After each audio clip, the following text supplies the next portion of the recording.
Assalomu alaykum, hurmatli obunachilarim. Bugun sizlarga universal vecherniy makiyaj qilishni o'rgataman. Bu makiyaj bilan sizlar to'y tadbirlariga hamda uchrashuvlarga, boshqa marosimlarga borganingizda qilib borsanglar bo'ladi. Ishni birinchi bo'lib yuzni tozalashdan boshlaymiz. Buning uchun bizga влажный salfetka kerak bo'ladi. Yaxshilab yuzni artib chiqamiz.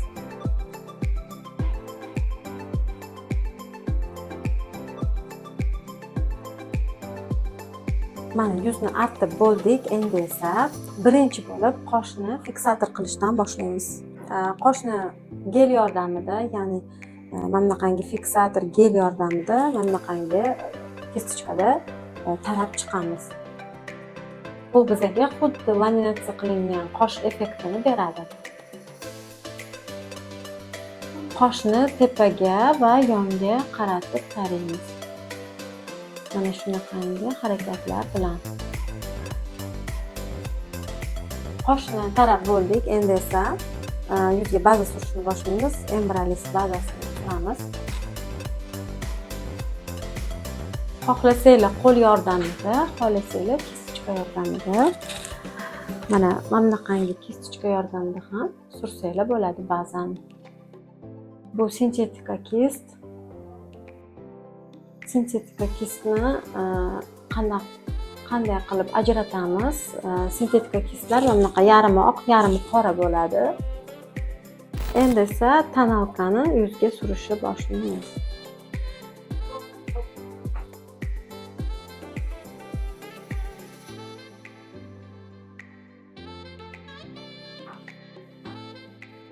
Nam sponj yordamida tonalkani yuzga yedirib chiqamiz.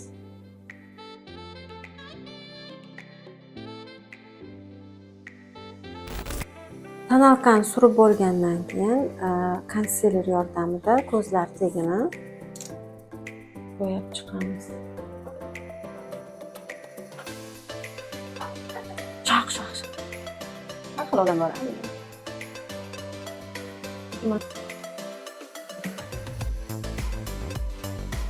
Tonalkani surib bo'ldik. Endi esa yuzni pudra yordamida, kompaktli pudra yordamida quritib chiqamiz. Modelimiz hijobda bo'lganliklari tufayli men yuzga jiddiy konturing qilmadim, korrektor qilmadim. Yavash qo'yishyapti. Yo'q.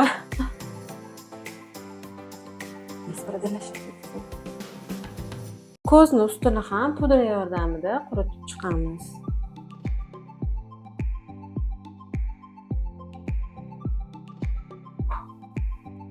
Mana hamma yoni bir tekisda pudra bilan quritib oldim. Endi esa yuzga konturing berishni boshlayman. Suxoy konturing hamda rumyanadan foydalanaman. Bu modelimizning yuzlariga persik rangdagi rumyana tushadi. Birinchi bo'lib mana rumyanani mana shunaqangi harakatlar bilan surib chiqamiz. Agar siz rumyani surishda qiynalsangiz, kulgan holatda surasiz, kuning. Mana kulgan holatda mana shu zonaga rumyani suramiz. Bunisini ham xuddi shunaqa qilib surib chiqamiz.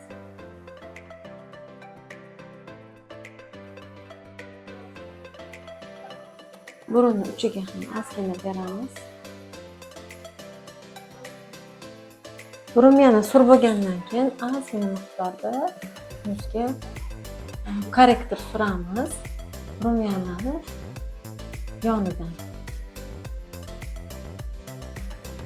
Modelimiz hijobda bo'lganliklari tufayli konturi kamroq beramiz. Hijobli qizlarimizga kam beramiz. Agar sizlar ham hijobda bo'lsanglar juda ham kam konturing surasizlar.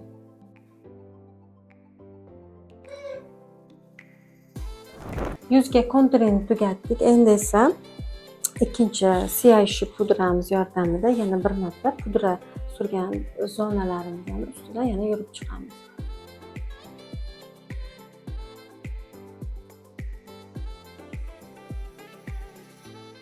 Bu pudraning nomi Evelyn kosmetikdan mana shu pudra. Bu siyayish pudra.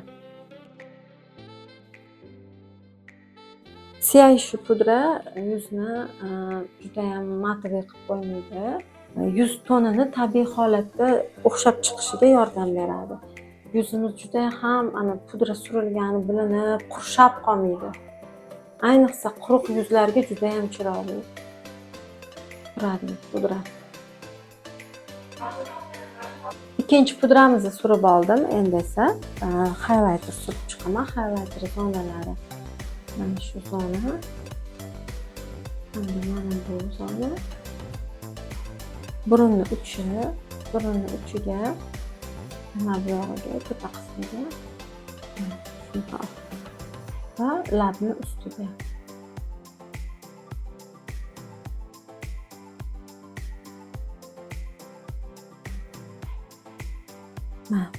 Highlighterimizni ham surib oldik. Endi ko'z makiyajini boshlaymiz. Ko'zni bo'yashni boshlayman. Buning uchun menga 3 xil rangdagi ten kerak bo'ladi: och, o'rtacha, to'q. Birinchi och rangli tenni surishdan boshlayman. Ko'zni burchak qismidan ichki burchagiga qaratib, yo'naltirib tenni surib chiqamiz.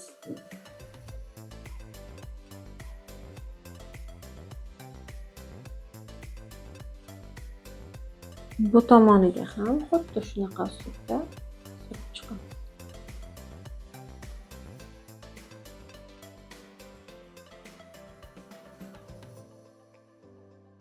Endi esa ikkinchi rangga o'taman. Ikkinchi rangni ham xuddi shunaqa uslubda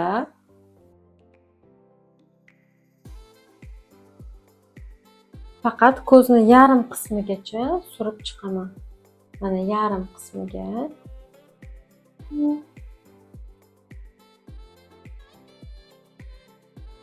Yuqini oldiga beramiz. Yuqini tenga botirmasdan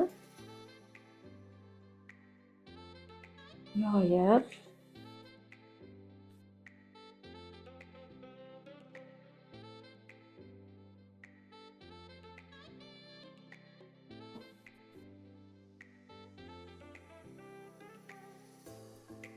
ko'zni pastki qismini ham birinchi rangimiz bilan bo'yab chiqamiz.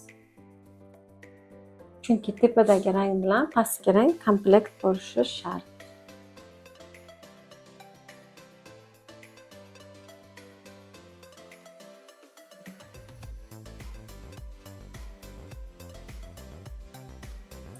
Endi esa kichkina kist yordamida 3-rangni surishni boshlayman.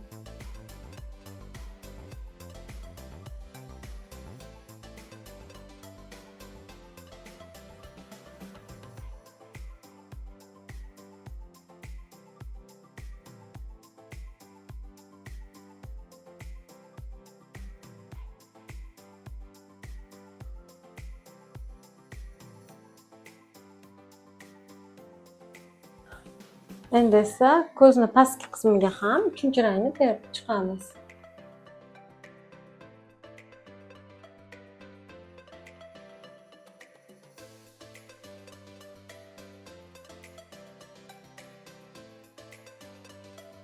Ko'zni oldi qismiga mana bunaqangi yaltiroqdan surib chiqamiz.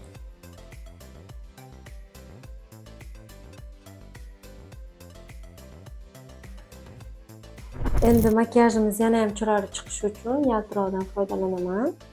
Yaltiroq surib chiqaman. Buning uchun NYX glitter clay kerak bo'ladi. Bu yaltiroqlarni juda ham uzoq muddatga ushlab beradi. Ko'zga surib chiqamiz.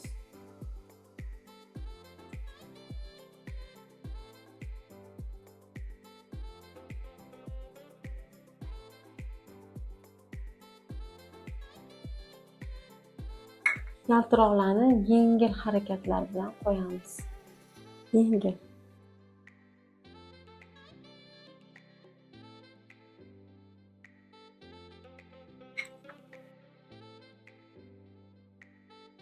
Eng oldi qismiga ochiqroq bo'lgan yaltiroqni qo'yib chiqamiz.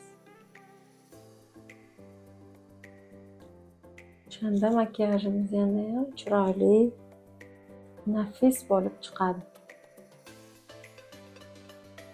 agar sizlar bu makiyajni kunduz kuni uchrashuvlarga qilmoqchi bo'lsanglar, yaltiroq ishlatmasanglar ham bo'ladi. Kiprik qo'yishdan oldin ko'zni ichki tepa qismiga kayal surib chiqamiz.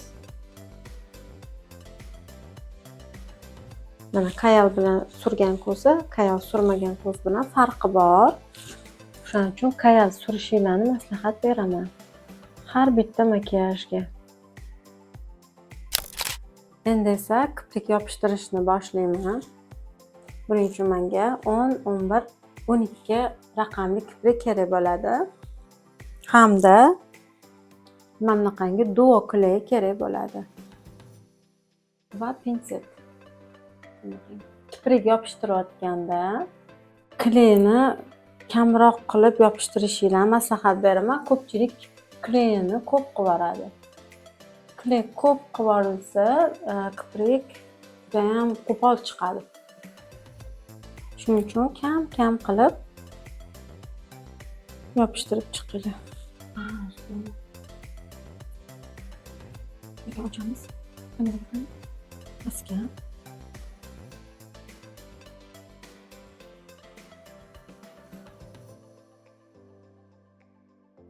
Mana bu negra ikishmi?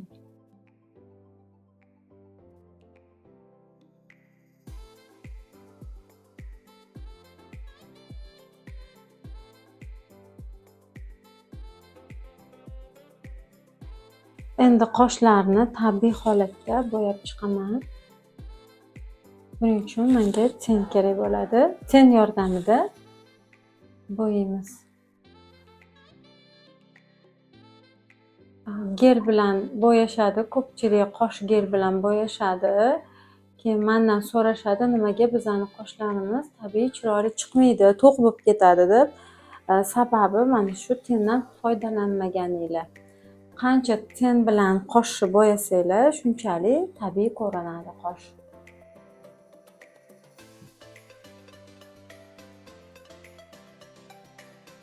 Lab uchun 764 Mistyles qalamini tanladim. Konturi chetlarini chizib chiqamiz.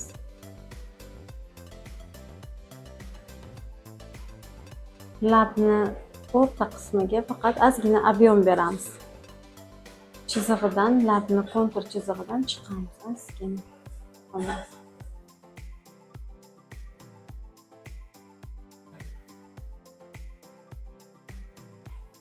Nima yuribdi? Aravada. Banisiga o'xshab. Aksiga yo'q. Labga har doim kontur chizganda pomadadan ozgina to'qroq bo'lgan konturni tanlab olamiz. Endi esa pomada suramiz. Pomadam Golden Rose 33 pomadasi.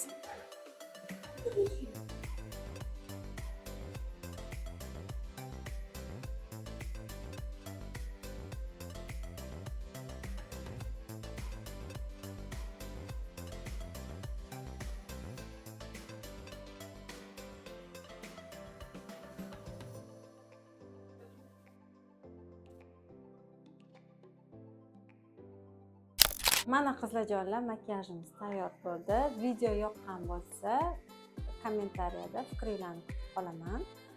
Hamda keyingi videolarimda qanaqa makiyajlarni o'rganishni xohlaysizlar, uni ham albatta kommentariyada yozib qoldiringlar.